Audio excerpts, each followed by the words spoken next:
Hello friends, বাঙালি রান্নাঘরে আপনাদের সবাইকে সাদর আমন্ত্রণ।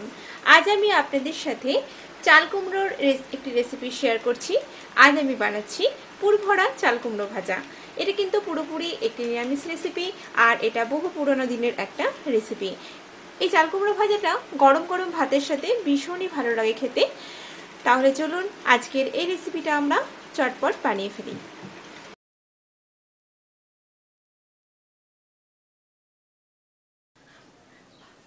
পুরভরা চাল কুমড়ো ভাজা করার জন্য আমাদের কি ইনগ্রেডিয়েন্টসগুলো লাগছে আমরা একটু দেখে নিই। এখানে আমি একটা ছোট সাইজের চাল কুমড়ো নিয়েছি, আর চাল কুমড়োগুলো এমন শেপে কেটে নিয়েছি, আর একটু মোটা করে কেটেছি, আর এটাকে মাঝখান থেকে এমনভাবে ছিঁড়ে নিয়েছি। এর সাথে লাগছে আমাদের এখানে 3 টেবিল স্পুন সর্ষে নিয়েছি। সর্ষে আর কাঁচা লঙ্কা একসাথে পেস্ট করা আছে। এটা আমি কালো সর্ষে নিয়েছি, আপনারা চাইলে কিন্তু এটা সাদা সর্ষে দিয়েও করতে পারেন। লাগছে আমার 2 টেবিল স্পুন পোস্ত বাটা, হাফ টিস্পুন লাগছে হলুদ গুঁড়ো, আর লাগবে খুব সামান্য পরিমাণ 1 টিস্পুন মতো একটু সর্ষের তেল। এর সাথে লাগছে আমাদের স্বাদ মতো লবণ ও মিষ্টি, আর এটা ফ্রাই করার জন্য আমি এখানে রিফাইন তেল ব্যবহার করছি।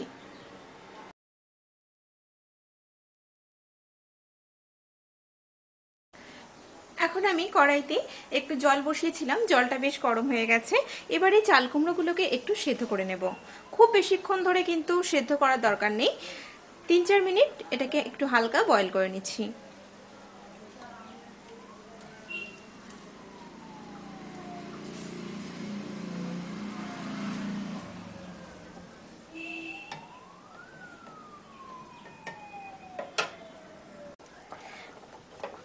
4-5 মিনিট হয়ে গেছে, এগুলো সেদ্ধ হয়েছে। এখন আমি গ্যাসটা বন্ধ করে দিচ্ছি, আর এগুলোতে জলটাকে ভালো করে ছড়িয়ে নিয়ে তুলে নেব। চাল কুমড়োগুলোকে একটা পাত্রে আমি তুলে নিয়েছি জল থেকে, আর এটা বেশ ঠান্ডা হয়ে গেছে। এখন আমি এর মধ্যে একটু লবণ আর হলুদ মাখিয়ে নিচ্ছি। এটা সেদ্ধ করার সময় একটু খেয়াল রাখতে হবে যেন বেশিক্ষণ ধরে সেদ্ধ না হয়, তাহলে কিন্তু একদম গলে যাবে, এটা পুরটা ঠিক মতো ভরা যাবে না। এখন এটার মধ্যে একটু লবণ হলুদ ভালো করে মাখিয়ে নিচ্ছি।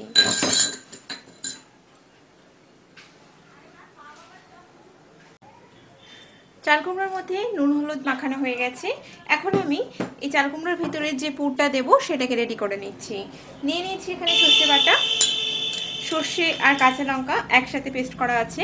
দিচ্ছি এর মধ্যে পোস্ত বাটা, খুব সামান্য একটু হলুদ, লবণ দিচ্ছি।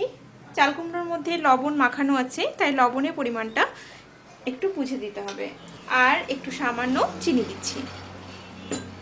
এখন এগুলোকে ভালো করে মিশিয়ে নিচ্ছি। সামান্য একটু সর্ষের তেল দিয়ে দিলাম।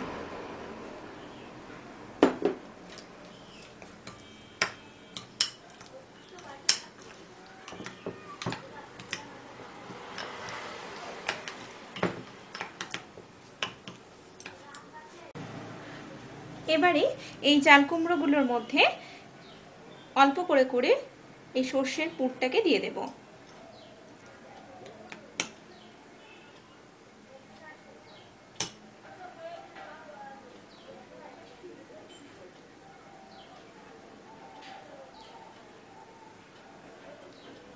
এইভাবে সব চাল কুমড়োগুলো আমি রেডি করে নিচ্ছি।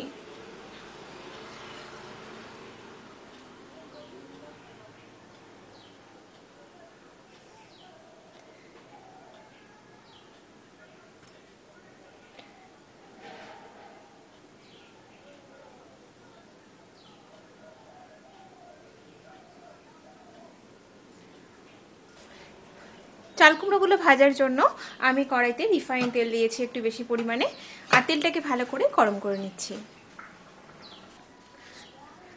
তেল গরম হয়ে গেছে, এখন আমি এর মধ্যে চাল কুমড়োগুলো ভাজার জন্য দিয়ে দিচ্ছি।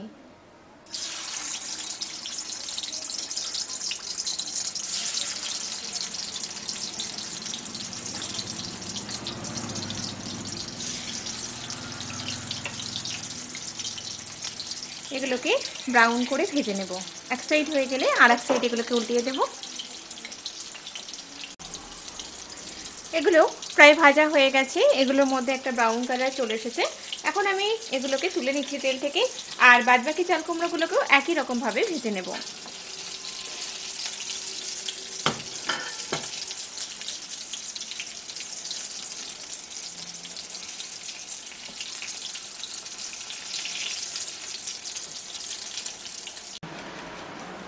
তৈরি হয়ে গেল আমাদের পুর ভরা চাল কুমড়ো ভাজা। আমার ভিডিওটা যদি আপনাদের ভালো লেগে থাকে প্লিজ আমার ভিডিওটাকে লাইক, শেয়ার, কমেন্ট করবেন। আর নিত্য নতুন রেসিপির আপডেট পাওয়ার জন্য আমার চ্যানেলটিকে সাবস্ক্রাইব করবেন। সবাই ভালো থাকবেন। আমি আবারও হাজির হব নতুন কোনো রেসিপি নিয়ে। নমস্কার।